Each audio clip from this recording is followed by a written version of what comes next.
Okay, so building confidence in the horse and human.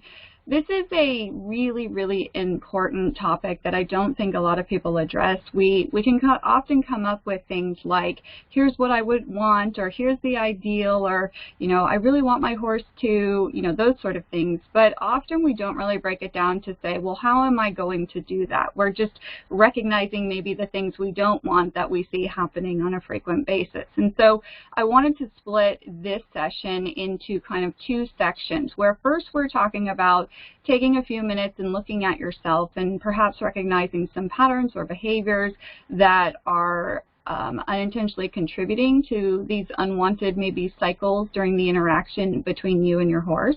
And then the second part is, how can we start to switch to proactive communication and the way in which we can do things to help our horse start to increase trust, increase curiosity, and build his confidence every time we're presenting scenarios, whether they're familiar ones or whether they are new situations, rather than feeling like we're potentially surviving the moment with the horse. So one of the first things I want you to think about is our thoughts form our actions and our behaviors. And we've heard this many times in other aspects in life, but I don't think enough times we slow down and think about the way in which our brain is considering a situation and how that's affecting our emotions, how that's affecting our energy, and really how that's affecting the communication with the horse. And so what happens is we start getting stuck on this, well, I'll call it story in our head of how things might be or how things were last time or what might happen.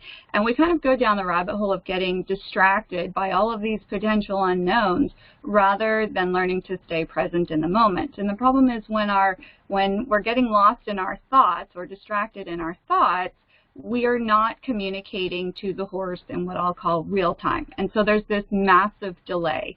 And what happens in that massive delay, if a horse is unsure or unclear or struggling or perhaps concerned, we're offering no communication. And so this is why so many times when we present something new and we're still trying to sort things out in our own thinking and what we're going to do, and the horse is waiting for feedback and we don't offer any communication, the horse winds up taking over. And then often what the horse comes up with is what we might say the reactive or the dramatic or, the unwanted responses. And then we feel like, why does this keep happening with our horse?